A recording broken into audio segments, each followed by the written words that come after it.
Queria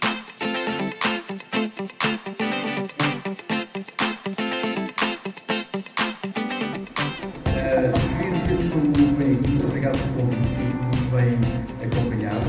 Acho que a doutora Paula Carvalho parece que é especialista em construir estas coisas, estes encontros, e é fantástico. Obrigado. Queria também dizer que parece que houve uma pessoa que me denunciou para vir cá, que é o Dr. Latrim Lúcio, que me pode denunciar para qualquer lugar, desde que seja ele o voo. Portanto, qualquer lugar, nem que fosse um suspeito, se não possível, nem que fosse suspeito. Eu queria cumprimentar também a minha colega de mesa, a professora Cristina Alquerque, e cumprimentar a todos vocês. Sabem que eu fiquei meio enganado. Meio enganado porque quando me disseram que era sobre saúde mental, eu disse piece of cake. Não é muito complicado, mas depois comecei a pensar, mas afinal, será que eu me enganei? A saúde mental é qualquer coisa mais complicado do que eu tinha pensado. Não sei, obviamente, a lembrar o que tinha sido a saúde mental neste contexto. E encontrei aqui uma inspiração para nós começarmos. Onde é que dói? Dói-me na escola. Na escola é que me dói. Em casa depois passa, mas na escola dói-me um bocadinho. Dói-me um bocado.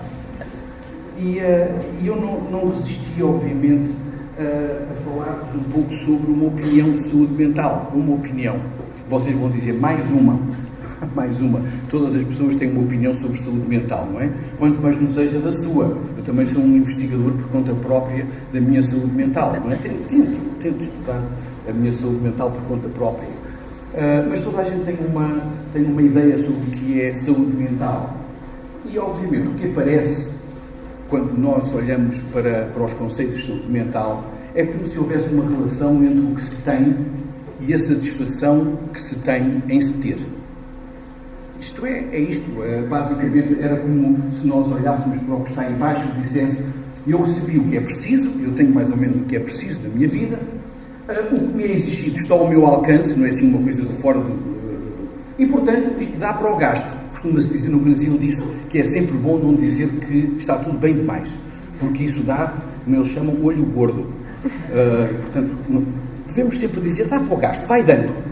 A questão da saúde mental está talvez não na pessoa, mas está no espaço, está neste gap, neste buraco, neste vazio que existe entre o que é que eu tenho e qual é o nível de satisfação que eu tenho por ter aquilo que eu tenho. E, obviamente, existe uma relação entre o que se tem e uma equilibrada satisfação do que se deve ter por isto. Vocês reparem que eu utilizei aqui quase até à exaustão o termo equilíbrio. Equilíbrio. Dá a ideia que a saúde mental parece que tem muito a ver com esta coisa do equilíbrio. Nós até costumamos dizer a algumas pessoas, é uma pessoa muito equilibrada. E estamos a pensar que estamos a dizer bem dela. É uma pessoa muito equilibrada. É uma opinião muito equilibrada. E é interessante quando nós vemos esta questão do equilíbrio.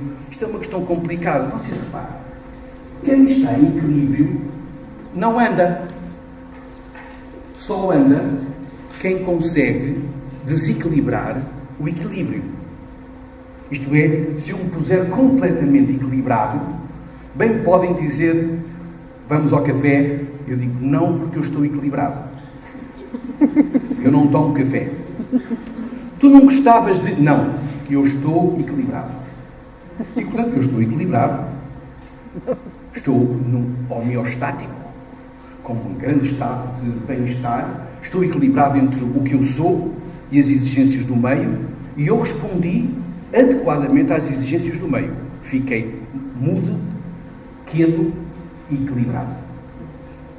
Mas só anda quem consegue, depois de estar parado, desequilibrar-se. Só quem se consegue desequilibrar anda.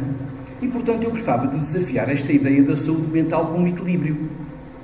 Porque dá a ideia que se nós estivermos saudavelmente equilibrados, estamos mais ou menos saudavelmente mortos. Também se pode estar, não é? Aliás, há pessoas que têm uma vida tão saudável que vão de morrer saudáveis, não é? Completamente saudáveis. E, portanto, eu gostava de realçar que equilíbrio é diferente de equilibração. Já um psicólogo que todos vocês ouviram falar, todos nós ouvimos falar, Jean Piaget, dizia sempre que o nosso desenvolvimento é um processo de equilibração.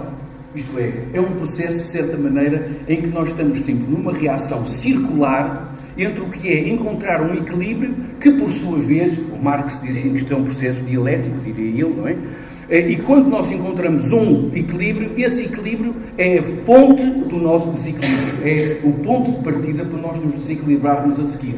E, portanto, nós vamos andando, podemos olhar para a nossa vida de duas maneiras, ou como uma série de equilíbrios, ou como uma série de desequilíbrios. Mas nunca será um equilíbrio.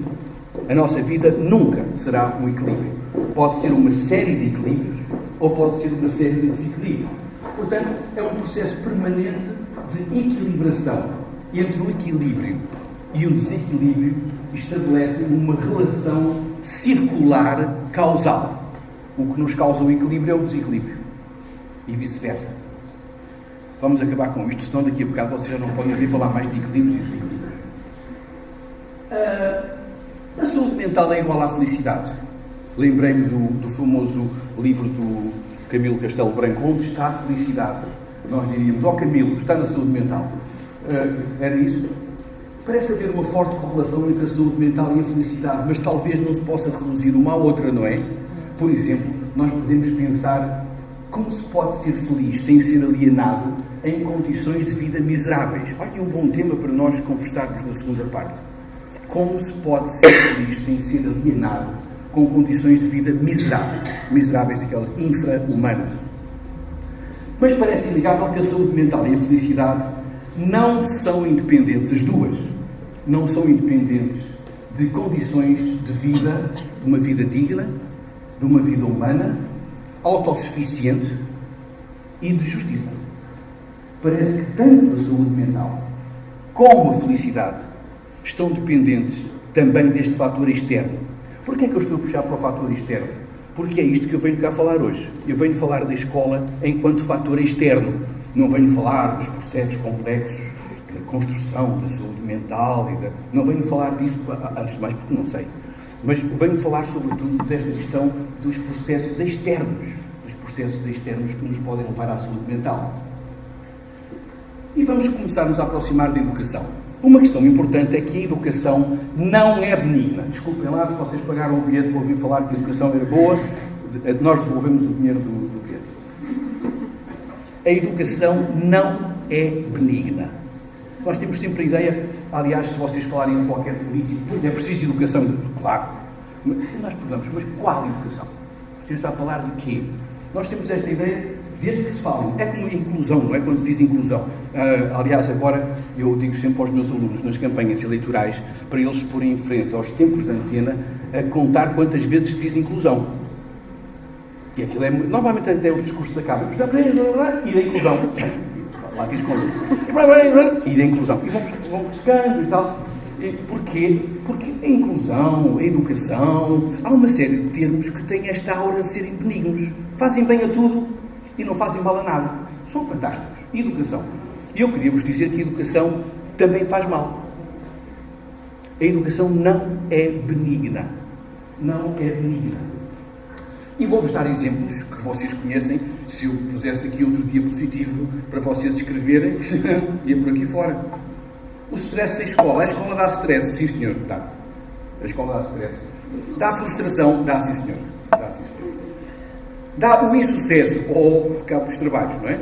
Há poucos anos tínhamos 28% de meninos a dobrar. 35% das crianças portuguesas não estão a frequentar o ano que a sua idade indicaria. 35%.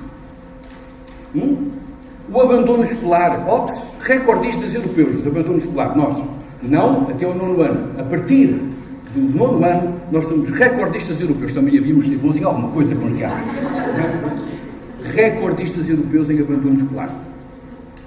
O burnout dos professores, não é? Ainda hoje de manhã, estive com um professor brasileiro que nos visitou, que é especialista em saúde dos professores. Eu não sabia, pensei que era só dos mineiros e tal, mas também há saúde dos professores.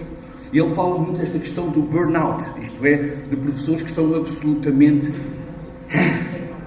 queimados. Queimados é bom. Burn, vem do burnout.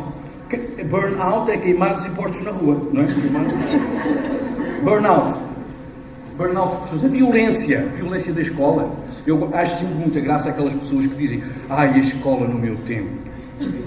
As pessoas bateram com a cabeça em alguma esquina, não é? As pessoas bateram com a cabeça em alguma esquina, não é? A violência também havia, claro que havia, não é? O bullying ainda existe agora, não é só conversa. Agora está na moda dizer que não existe o bullying, não é? Bom, existe bullying nas escolas. Claro que existe. De muitas formas. As dores de barriga. Os vómitos antes de ir para a escola. Suicídio. Tivemos casos de um menino há pouco tempo que se suicidou por causa do que se passava na escola. Então, a escola não é lá muito benigna, pois não. Isto é uma lista absolutamente tramada. Mostra que a escola pode ser um espaço prejudicial à saúde mental. A escola pode ser um espaço prejudicial à saúde mental. E o que eu vos vou apresentar a seguir, o que está escrito a vermelho, é se a escola, afinal, é um spa ou é um hospital. Isto é, qual é o lado da escola que é um spa? Sabem o que é um spa, não é? Aquelas coisas. Toda a gente sabe. Nós, às vezes, não temos tempo para lá e tantas vezes quanto queríamos. Nem tempo. A escola é um spa ou é um hospital? E é basicamente isto que eu vos vou dizer a seguir. 10 aspectos que podem tornar a escola um spa de saúde mental. Será que há alguma coisa que possa tornar a escola um spa?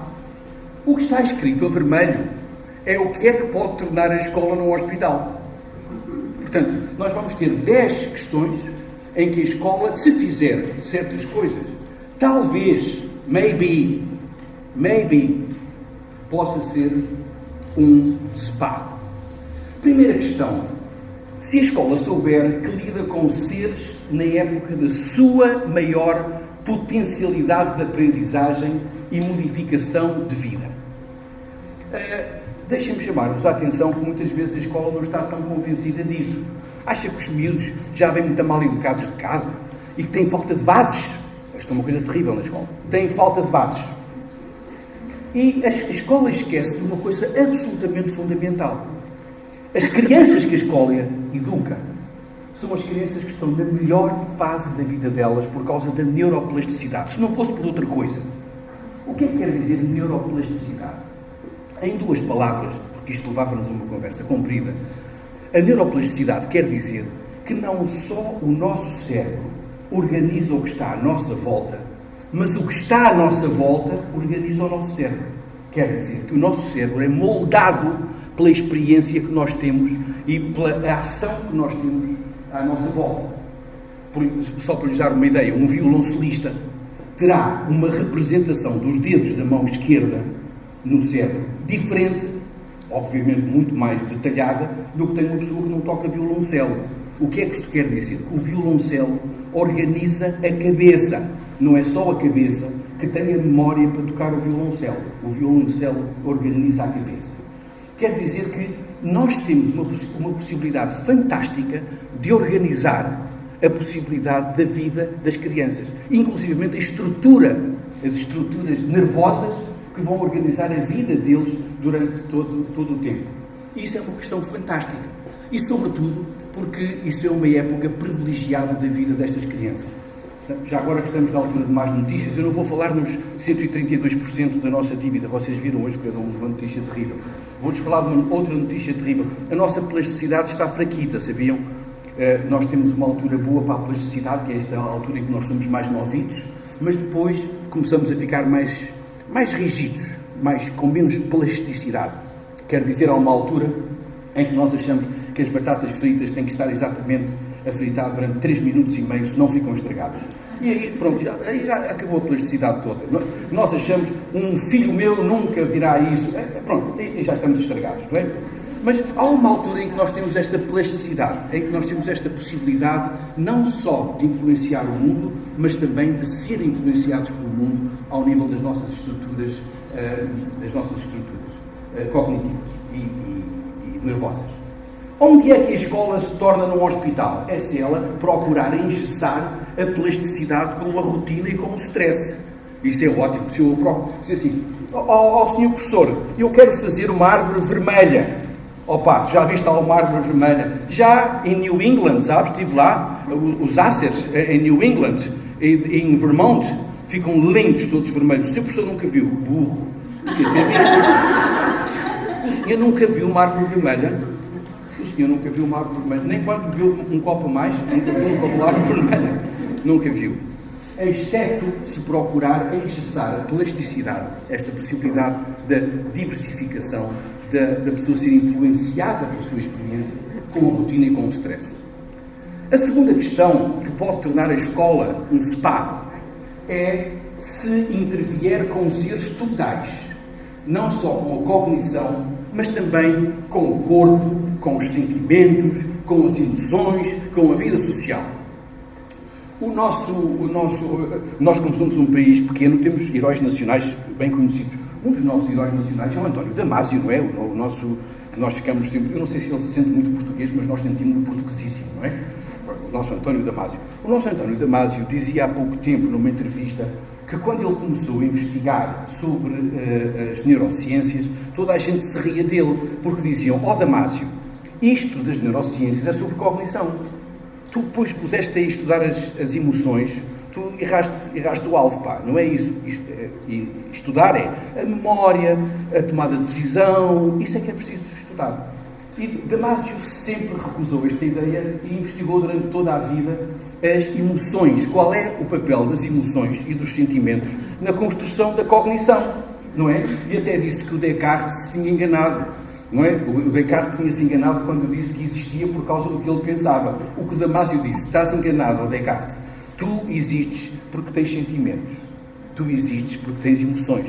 E ele explica isto em termos neurológicos. Ele diz que no tronco cerebral, isto é, numa parte do nosso encéfalo, que é uma parte, digamos, onde estão estruturas mais primitivas, é aí que se formam as emoções e os sentimentos, que vão ser mais tarde tratados no córtex pré-frontal e que nós vamos dizer que são as grandes cognições que nós temos, mas estão ligadas às emoções e aos sentimentos.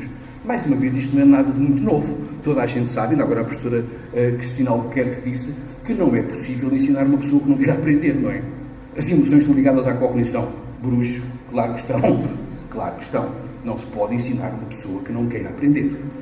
Portanto, se nós interviermos só com a cognição, estamos, em bom português, feitos ao bife, não é? Porque realmente nós estamos a negligenciar uma parte importantíssima do que seria a educação total da pessoa, isto é, o corpo. O corpo. A questão do corpo, só isto dava-nos para nós conversarmos um dia, tem que fazer uma coisa sobre a saúde mental e o corpo. É uma boa ideia, não é? O corpo, não é? Vocês já repararam que nós somos anticorpos, não é? Na educação, não é? Nós só dizemos: senta-te para aprender, senta-te. Mas está em pé, senta-te, pá. Senta-te. Mas eu queria que senta-te, primeiro senta-te, e depois nós não conseguimos entender que ninguém aprenda de pé, já pensaram nisso? Um tipo em pé não aprende. Dá a ideia que há uma ligação entre as nádegas e o cérebro, qualquer coisa. O tipo tem que se sentar, senta. E nós negligenciamos imenso esta questão, esta importância que tem o corpo para a aprendizagem. E não só o corpo, a dramatização, as expressões, os métodos ativos, tudo coisas que nós sabemos, mas depois não se fazem muito. Bom, os sentimentos, as emoções, etc. Onde é que a escola se torna, na verdade, o hospital? É se nós pensarmos que os alunos são cérebros com duas pernas. Isto é, o que nós... Ele tem... Vocês reparem, isto parece que é muito óbvio, mas quando o menino tem dificuldades, nós trabalhamos com ele como? Trabalhamos na memória. Ninguém trabalha nos afetos desse menino. Nós trabalhamos porque... E repetimos muitas vezes, como se ele fosse surdo. Repetimos outra maneira. Já ouvi, eu surdo não sou, explique-me de outra maneira. É possível? E se for possível, que não seja só cognitivo, ligue-me isso com outras coisas, coisas da minha vida. Ligue-me isso. Não. Tu és um cérebro com pernas e, portanto, aí vai disto. Terceira questão. O que pode tornar a escola um spa? Usar a autonomia que a escola tem. Esta questão tem sido desenvolvida de uma maneira mais séria, mais académica, por alguns autores, dizendo que muitas vezes a escola tem autonomias que não exerce completamente. Isto é, muitas vezes a escola comporta-se como se fosse inevitável que fosse daquela maneira, não é? Nós pensamos sempre que há alguém sempre a vigiar o que nós fazemos, e o melhor é nós não sairmos fora daquela questão que é mais tradicional, mais conservadora, mais reacionária, e nós ficamos ali. Porquê? Isto é o que me obrigam a fazer. E, portanto, há muitos autores que têm realçado esta ideia da escola não aproveitar completamente a autonomia relativa. Às vezes fala-se em corredores de liberdade. A escola tem corredores de liberdade. Tem.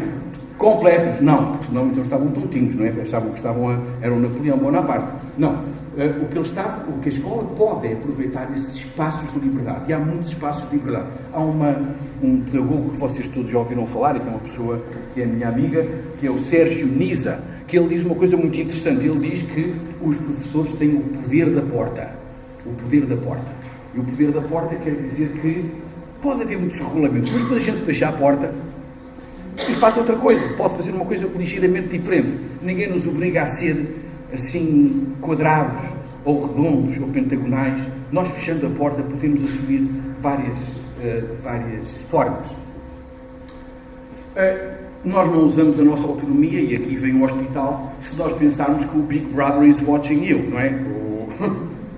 O Orwell, não é? Nós temos alguém a vigiar-nos, e o melhor é nós não fazermos asneiras. Mel Anscow, um homem que investigou muito sobre inclusão, dizia que as boas escolas, as escolas que podem muitas vezes assumir papéis de liderança e de inovação, são escolas que se permitem a correr riscos. Correr riscos. Isto é, se nós andarmos sempre no safe side, isto está muito em inglês, desculpe lá, se andarmos sempre no lado seguro da vida, não é? Nós nunca vamos apresentar coisas interessantes ali. Nunca vamos apresentar coisas interessantes. Se nós pensamos que o Big Brother is watching me, o melhor é eu ficar quietinho e fazer tudo by the book, porque assim não se vai passar coisa nenhuma. Usar a autonomia que a escola tem. Ponto 4. Permitir interações frequentes, ricas e positivas. Esta questão, muitas vezes, nós pensamos que a salvação da escola está muito ligada à questão dos alunos individuais. Isto é, se há um problema e esse aluno é retirado, se esse aluno é muito bom e esse aluno é melhor também ser retirado, porque senão os outros vão atrasá-lo. Um conceito engraçado, vão atrasá-lo. Como se o aluno fosse um comboio que tivesse atrasos em relação... Atrasa o aluno, atrasa. Ele chega lá, não podem dizer que no DCP vamos chegar no horário previsto. Não chega. E então, portanto, nós temos muitas vezes essa questão de pensar nos alunos individualmente. E hoje em dia o que nós sabemos é que é absolutamente despropositado nós podermos negligenciar o enorme potencial que tem a aprendizagem de todos para a aprendizagem de cada um. É impressionante. Ainda hoje me custa entender como é que há pessoas que pensam que a interação entre os alunos não é algo absolutamente fundamental. Porque é por isso que nós aprendemos.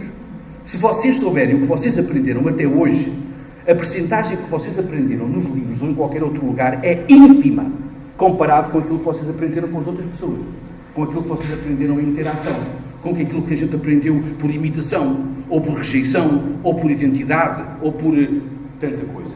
E, portanto, como é que nós podemos negligenciar, menosprezar essas questões da escola? Como é que nós continuamos a pensar que a educação é para o aluno individual? É para o aluno individual. Nós não pensamos o que é que se pode fazer em relação aos grupos. Até há muitas pessoas que desconfiam. Isto agora, olha, estava lá uma grande balbúrdia, tudo em grupo. Estava uma grande balbúrdia, não é? Nós pensamos que se tem que permitir interações frequentes. O que é interações frequentes? Interações frequentes quer dizer que nós temos que valorizar muito mais a interação entre os alunos. Deixem-me dar-vos um exemplo. Às vezes os professores dizem, sabe que eu até gostava de fazer trabalho de grupo, mas aquilo não funciona, sabe? Aquilo não funciona. E nós não podemos fazer esta pergunta diretamente ao professor, mas como não é diretamente, eu posso fazê-la aqui. E eu pergunto, o senhor sabe trabalhar com grupos? Pois, chego lá, olha, os que estão junto à janela, 4, os que estão junto à porta, mais 4, os que estão... Eu faço grupos. Faço grupos. E depois, dou-lhes umas fichas, não é? Umas fichas. E essa ficha foi feita para quem? É uma ficha simples, pode ser feita por um aluno. Então, quer dizer, você põe 4 a fazer o trabalho de um, e está à espera que eles sejam tão burros que não percebam isso. Que não percebam que se tem necessariamente, inteligentemente, tem que se desmotivar da tarefa e pedir a um para fazer o trabalho, enquanto os outros vão jogando à batalha naval. E os professores dizem, pois é, está a ver? Eles não têm jeito para o trabalho. O grupo põe-se a jogar à batalha naval. Pois põe, porque o senhor não sabe trabalhar com grupos. Porque o senhor não sabe qual é o trabalho que se deve dar a um grupo. O senhor não sabe como é que se seleciona um grupo. Porquê é que se seleciona um grupo? Porquê é? São os que estão junto à janela? Há algum magnetismo especial na janela? Porquê é que eu escolho os que estão junto à janela? Um professor não escolhe quem está junto à janela. Escolhe os alunos de uma certa característica, pronto, determinado objetivo. Permitir relações, isto levava-nos muito longe, mas acho que a ideia está esta. Permitir interações frequentes, ricas, necessariamente ricas, e ricas muitas vezes está da nossa responsabilidade que essas interações sejam ricas, porque se nós dermos pouco, recebemos pouco, obviamente. É criar questões que sejam estimulantes, bem pensadas, polémicas, dinâmicas, e que sejam positivas. Bom, onde é que a escola se torna no hospital? É se estas relações forem autoritárias, desrespeitosas. Quando é que foi? Terça-feira. Terça-feira fui falar a uma escola a Lisboa e estávamos na biblioteca e estava uma senhora de cabelos brancos, que eu identifiquei porque é parecida comigo, cabelos brancos, ela era a bibliotecária e entraram uns miúdos a fazer assim do estilo para ali fora uma coisa. Eu disse, o que é que se vai passar aqui? A senhora saiu do seu lugar e foi conversar com eles assim, então, o que é que se passa? Não podes fazer tanto por no turno. Precisas de alguma coisa? E aquilo foi assim. E pronto, os miúdos saíram e acabou-se. Eu no fim fui-lhe dizer, fantástico que uma senhora fala com os alunos. E diz ela, acha, sabe que nunca me tinham dito isso. Disse, mas olha que é verdade. É fantástico a maneira como fala com os alunos, não é? Esta questão do respeito, não é? Dos respeitosos, nós achamos que o melhor é falar alto. Eles falam alto, olha que eu falo mais alto que tu. Olha que eu falo mais alto. Queres-me testar? Respeitosas e desconfiadas. Bom, uma escola é um spa se encorajar a criatividade e valorizar a diferença, sem dúvida. Encorajar a criatividade. Há pouco tempo, no Brasil, numa escola, vi lá numa escola uma coisa muito engraçada. Foi no Brasil, mas podia ter sido aqui. Estava lá uma sala que dizia assim, cantinho da criatividade. Eu achei graça àquilo. Então o resto da escola é...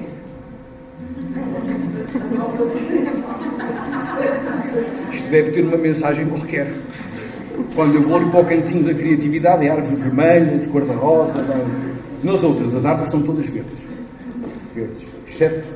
Bom, encorajar a criatividade, sem dúvida, e valorizar a diferença. Esta questão de valorizar a diferença é o meu core business. O meu negócio é este, da inclusão e da diferença. Mas é extremamente importante esta questão de valorizar a diferença. As diferentes formas de aprender. E que nós muitas vezes pensamos de uma maneira completamente, numa estultícia enorme. Nós pensamos que é uma perca de tempo eu perceber como é que eu posso aprender a ensinar alguém. Felizmente a investigação, vocês sabem que nos Estados Unidos investiga-se tudo e mais alguma coisa para dar A, B, C ou Z. A investigação, se for bem feitinha, dá para tudo. Depende das variáveis que nós selecionarmos, como nós as tratarmos. Aliás, eu lembro-me quando eu estava na universidade, havia colegas que estavam a fazer trabalhos experimentais e iam ter com o estatístico e diziam, pá, isto não deu. Não deu, pá. Não deu. E normalmente o estatístico dizia, temos que utilizar outra técnica e vais ver que dá. Lá se arranjava outra técnica e aquilo no fim dava resultados altamente significativos.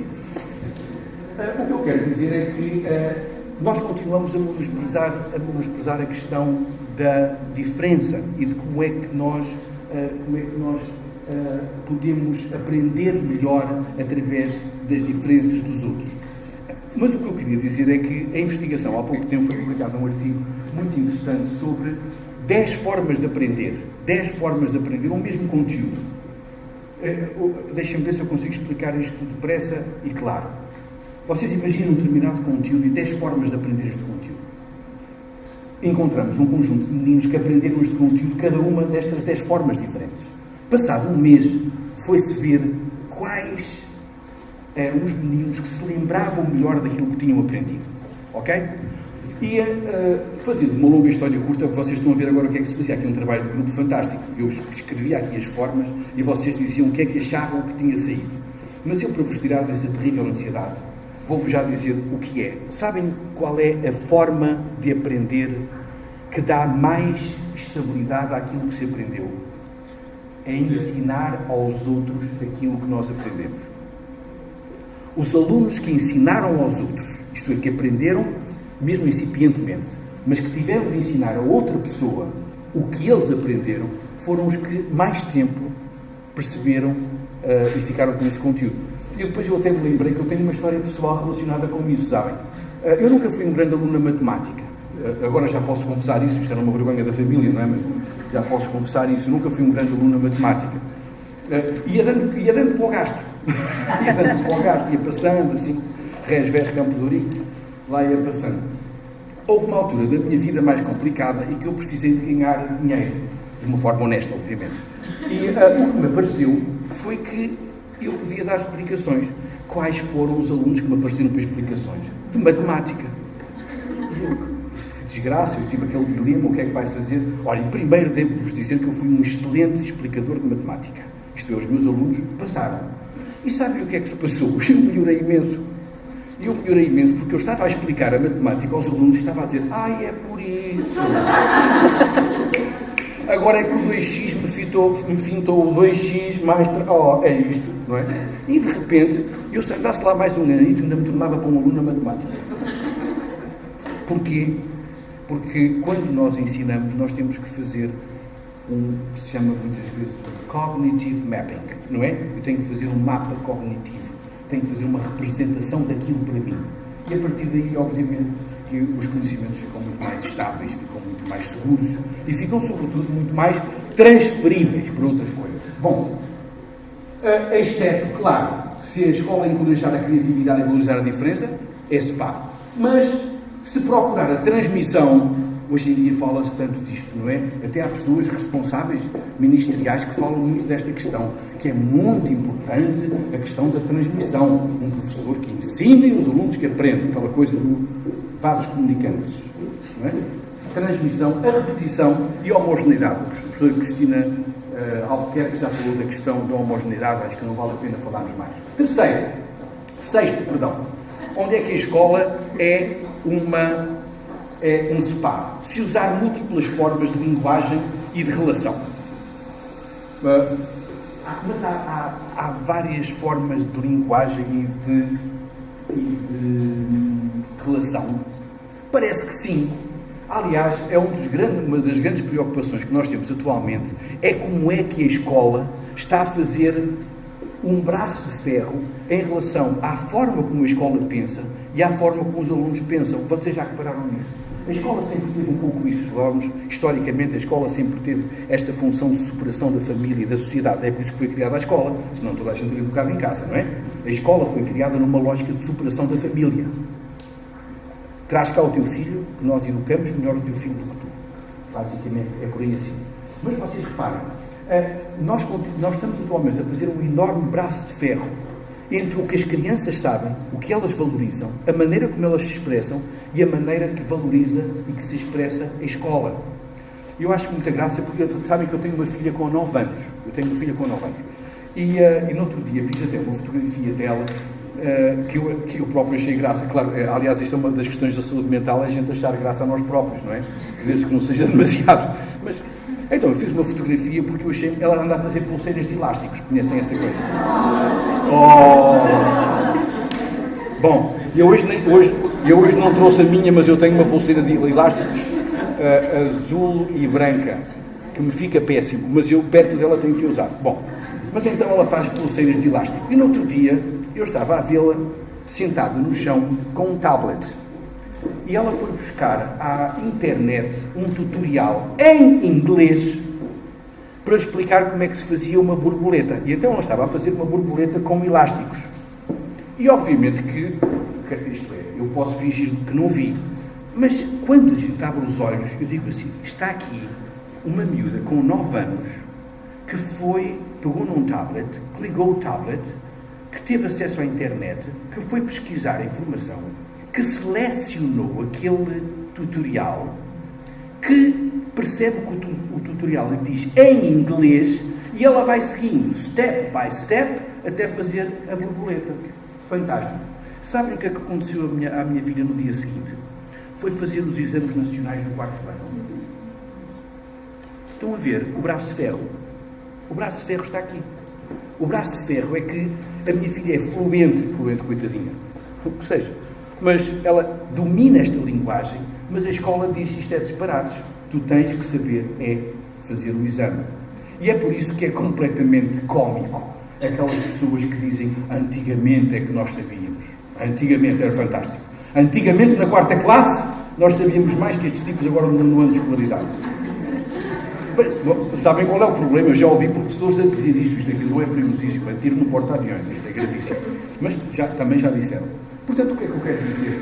Que usar múltiplas formas de linguagem e de relação. Vou-lhes dar um outro exemplo. O governo anterior, não interessa se é o atual ou o anterior, mas fez um grande investimento em quadros interativos.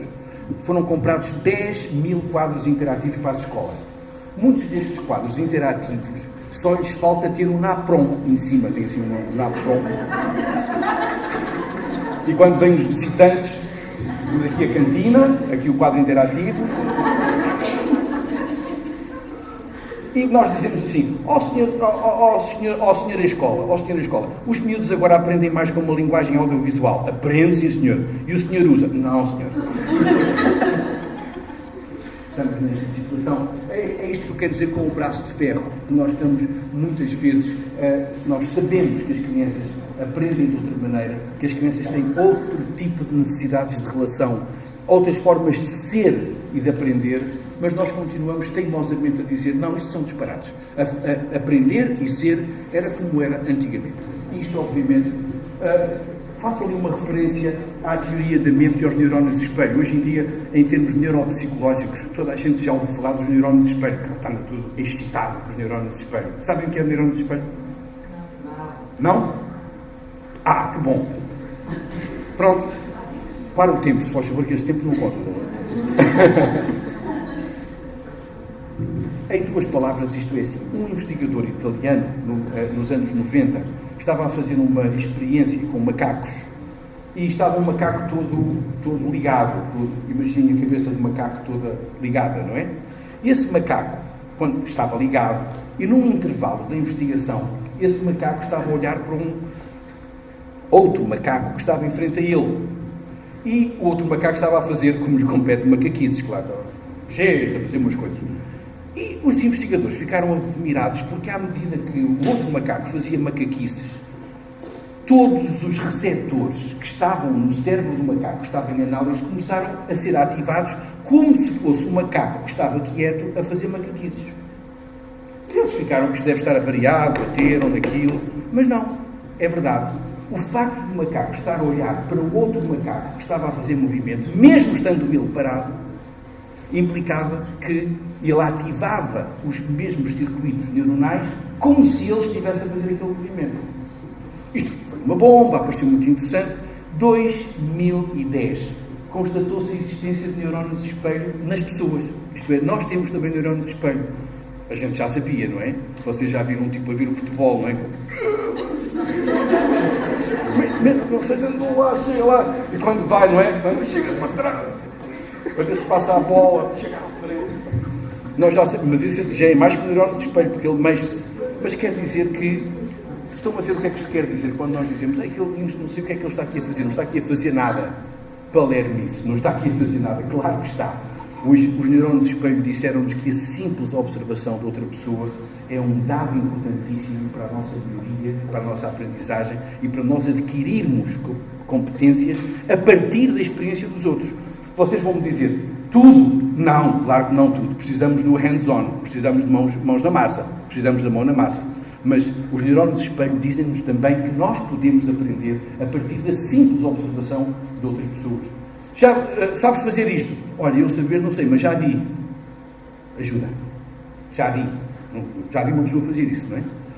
Quantas vezes já nos tratamos assim?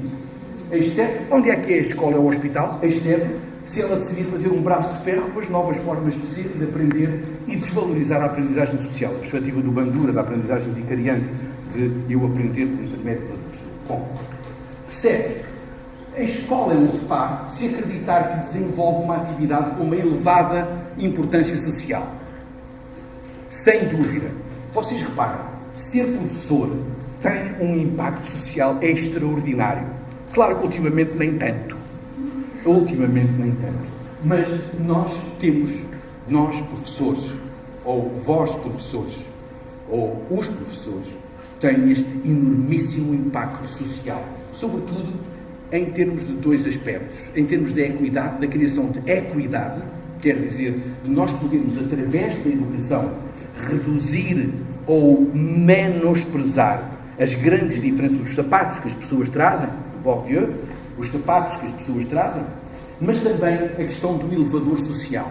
Isto é, sem a escola, a possibilidade da pessoa fazer uma mobilidade social fica extraordinariamente reduzida. E, portanto, a nossa escola é um spa, se acreditar, se ela mesma achar, eu tenho uma atividade imprescindível, fundamental. Ou então dizer, não, já ninguém arranja emprego, olha, eles também não se interessam muito e tal, e fica naquela coisa. Se a escola não acreditar na sua função social, quem é que vai acreditar? Não é?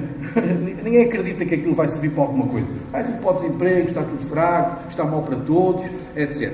Nós precisamos de uma escola que saiba que tem este papel fundamental da promoção da equidade e da promoção da mobilidade social. A escola é um spa se viver de forma real e laboratorial falta ali uma coisa, os grandes assuntos sociais, uma coisa assim parecida. Isto levava-nos também a uma conversa muito longa, mas muitas vezes a escola está muito preocupada em ensinar o que é cidadania. Quais são os 10 passos da cidadania? O que é democracia? Mas e o que é que se pratica na escola? O que é que se pratica? E realmente há uma questão muito importante, que é como é que nós podemos desenvolver na escola uma verdadeira vivência destes valores, não é? No outro dia fui a uma escola em que eles organizaram umas eleições. Há muita maneira de fazer as eleições, não é? Olha, na segunda-feira, eu trago aqui uma caixa que eu vou pedir ao supermercado, faço um buraco e vocês põem lá os votos para diretor de turma. Posso fazer assim, fraco, não é? Fraquito. Posso dizer quem são os candidatos para serem diretores de turma. Porquê? O que é que vocês se propõem fazer? Vocês têm uma comissão de apoio. Como é que isto se vai desenvolver? Isto é, eu posso criar um processo dentro da escola que seja efetivamente um processo que não seja blá-blá democrático, mas que seja efetivamente uma construção democrática dentro da escola. Vou-lhes dar um outro exemplo. Fala-se muito de sustentabilidade. Hoje em dia, é um dos triângulos da Unesco, é desenvolvimento, equidade e sustentabilidade. Sustentabilidade é muito importante. O que é sustentabilidade das nossas escolas? É uma conversa. Os meninos das nossas escolas não sabem de onde vem a água que bebem, nem para onde vão os esgotos que saem de lá. Não sabem de onde vem a comida, não sabem de onde é que vem o gás, não sabem para onde vão os dejetos, não sabem se a escola separa os dejetos, o lixo, não sabem nada. Blá, sabem, sim senhor, Kyoto, passam um filme do Al Gore, ótimo, só conversa. O que é que eles sabem realmente do que é a ecologia, do que é a sustentabilidade da escola deles? O que é que eles sabem da democracia? O que é que eles sabem da participação, dos direitos humanos? O que é que eles sabem sobre a violência e sobre a discriminação na escola? Passei um vídeo sobre a segregação racial nos Estados Unidos. Sim, e tem algum sobre o que se passa cá ou não? Nos Estados Unidos também há aqui alguma coisa ou não? A violência no Sri Lanka. Muito bom. E aqui também tem ou não? Nós passamos a vida a pensar que isto passa-se no outro lado. Por fim, a escola pode ser um spa se apostar nos percursos de desenvolvimento e de mudança. Isto é, se nós pensamos que a escola tem que se atrever a andar à frente do seu tempo, a ser profética, em relação ao seu tempo. Não ser uma escola conformada. Aliás, é uma questão muito interessante porque se vocês lerem os estudos e a literatura que existe sobre esta questão da escola preparar para o trabalho, isto é uma enormíssima conversa. Ninguém acredita, nenhum investigador sério acredita que a escola prepara para o trabalho dessa maneira linear. Porquê? Porque o trabalho já não é igual ao trabalho que a escola pensa que é. Aliás, no outro dia veio cá um investigador, era um francês, mas trabalhava nos Estados Unidos, e ele veio dizer exatamente o que nós dizemos. O problema da nossa sociedade é que as escolas não preparam para o mundo do trabalho. E ele diz, não, é ao contrário. O mundo do trabalho é que não penetrou suficientemente nas escolas. E nós continuamos a pensar nas escolas em modelos tayloristas e coisas assim parecidas, do tempo dos Afonsinhos, e a malta anda muito à frente. E, portanto, os miúdos levam na cabeça, com base num modelo que já ninguém acredita nele. Porque, aliás, o Giddens diz isso de uma maneira muito interessante. Ele diz, porquê é que os modelos pedagógicos são mais interessantes no jardim de infância e menos interessantes no secundário? Porque a malta fica aterrorizada no secundário. Acabou a brincadeira, acabou o recreio, agora está na altura de preparar para o local de trabalho. Só que nós estamos a preparar para o local de trabalho ao lado. Grande remate, mas ao lado. Nós não estamos a preparar para o local de trabalho. Não é? Alguém acredita que o nosso 12º ano ou que os cursos universitários do primeiro ciclo de Bolonha preparam alguém para o local de trabalho? Alguém acredita nisto? Que se acreditar, assim tem uma boa discussão na segunda parte. E, finalmente, a escola é um spa se acreditar nos alunos. Esta é uma questão que eu acho sempre muito simples, mas o que é uma escola que acredita nos alunos? As escolas foram muitas vezes constituídas como para desconfiar daqueles preguiçosos. Os alunos são preguiçosos. Por exemplo, se um aluno puder fazer uma coisa difícil e a fizer de uma maneira fácil, ele é preguiçoso. Não é como eu, que eu sempre escolho a maneira difícil de fazer as coisas. Ele não. São os preguiçosos. Give me 5. Preguiçosos são oportunistas. Também os alunos são oportunistas. Nós desconfiamos dos alunos. E, sobretudo, desconfiamos deles por uma questão fundamental. Eles são muito piores alunos do que nós fomos quando estávamos na idade deles. Portanto, nós temos que desconfiar deles. A escola do hospital, da saúde mental do hospital, é esta. É uma escola que desconfia dos alunos. Não confia nos alunos. Valia a pena um dia, quando vocês estiverem mais pachorrentos, visitarem escolas que têm uma gestão de alunos democrática. Por exemplo, eu há muitos anos que eu vou à Escola da Ponte, a famosa Escola da Ponte, que tem 300 inimigos de um lado e 300 defensores do outro, não é? Ver uma assembleia de escola na Escola da Ponte é arrasador. A Escola da Ponte faz uma assembleia no cineteatro, porque eles não cabem na escola, vão para o cineteatro. E vocês veem 200 miúdos lá sentados. Vem o presidente da mesa com 8 anos, o presidente da mesa tem 8 anos, sobe lá para cima, para a mesa, tem depois os secretários, que são os que vão fazer a ata, e está lá o presidente da mesa, não é? E começa a reunião e faz-se o silêncio.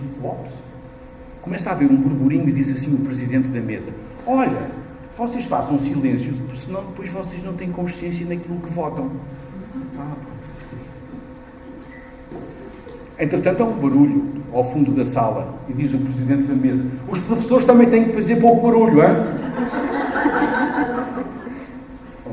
E decide o que é que se vai fazer, etc. E nós saímos de lá, não vos vou dizer que se decidem coisas fantásticas, não é isso, mas com um respeito pelas crianças. Que é isso que nos fala. Acreditar nos alunos. Os alunos podem entender tudo. À dimensão que eles têm. Podem entender tudo. E uma escola que desconfia dos alunos, falando mal e depressa, não é digna de confiança. Uma escola que desconfia dos alunos não é digna de confiança. E pronto, e acabaria ao nível da saúde mental da escola com 5 dicas rápidas. A primeira dica é que parece importante melhorar a cooperação. Tudo o que eu vou dizer é entre professores e alunos, não é? Porque nós somos sempre uns grandes pregadores. Nós, os professores, pregamos para os alunos. E os alunos pregam para os professores, não é? Mas é preciso pregarmos para uns e para outros. Melhorar a cooperação, sem dúvida. tanto a cooperação entre os alunos, deixar esta questão do aluno individual, mas também a cooperação dos professores, como vocês sabem, é péssima. A aprendizagem é o core business da escola. Era interessante um dia nós chegarmos a uma escola com um cronómetro e pôr o cronómetro a funcionar cada vez que se fala de aprendizagem. Na escola, passadas não sei quantas horas, quantos minutos se falou de aprendizagem? É interessante. O que é que quer dizer? Nós muitas vezes estamos, não estou a dizer que é por sermos estúpidos ou por sermos preguiçosos ou maus, mas nós estamos sempre tão assoberbados com outras coisas que a maior parte das vezes a última coisa que se fala é o core business, é o negócio fundamental da escola, que é a aprendizagem. Muitas vezes é disso que menos se fala nas escolas. Eu gostava muito que se fizesse uma reunião para dizer assim: porque é que o Armando não aprende matemática? Porque é que ele aprende português contigo e não aprende matemática comigo? O que é que tu fazes? Isso é uma boa ideia. Se nós fizéssemos, era bem interessante. Isto faz-se pouco nas nossas escolas. Terceiro, todos os alunos e professores têm dificuldades. Olha que interessante. Todos os alunos. No outro dia estava a dizer isso a uma turma de mestrado e disse assim: vocês estão a ver, todos nós tivemos dificuldades. E diz assim um tipo lá de trás: e eu nunca tive dificuldades, eu tive foi explicações. Sim, 2 pontos. Continua assim, continua, vais para longe. Eu tive foi explicações. Porque não são dificuldades, só tive explicações porque tinha facilidades. Todos os alunos e professores têm dificuldades. E era muito interessante nós pensarmos quantos professores têm dificuldades de saúde mental. Tanta questão interessante. Quantos professores sofrem em silêncio? Como se sofria antigamente com aquelas doenças que se chamavam vergonhosas, não era? Ninguém queria acusar-se daquelas doenças, não é? Quantos professores sofrem em silêncio? Porque são desrespeitados.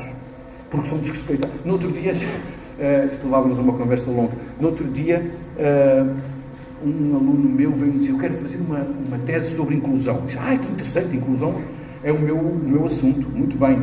E então, já selecionaste os alunos? Diz ele: não, eu quero fazer uma tese sobre a inclusão dos professores. Dos professores, porque sabe que dentro das escolas há professores de muitos níveis. Olha, se o tipo é muito velho, é mau. É um tipo já desatualizado, já não está para grandes inovações, é um pouco posto à margem.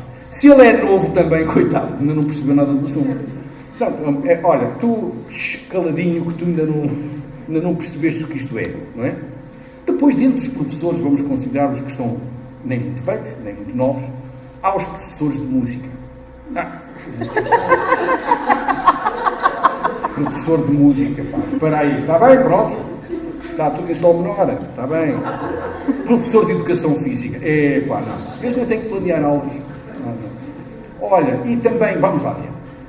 Matemática é uma coisa, as ciências também, aquilo também é assim, uma coisa mais ligada ao meio, estás a ver?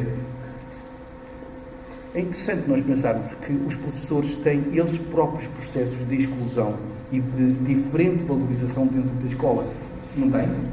Não tem?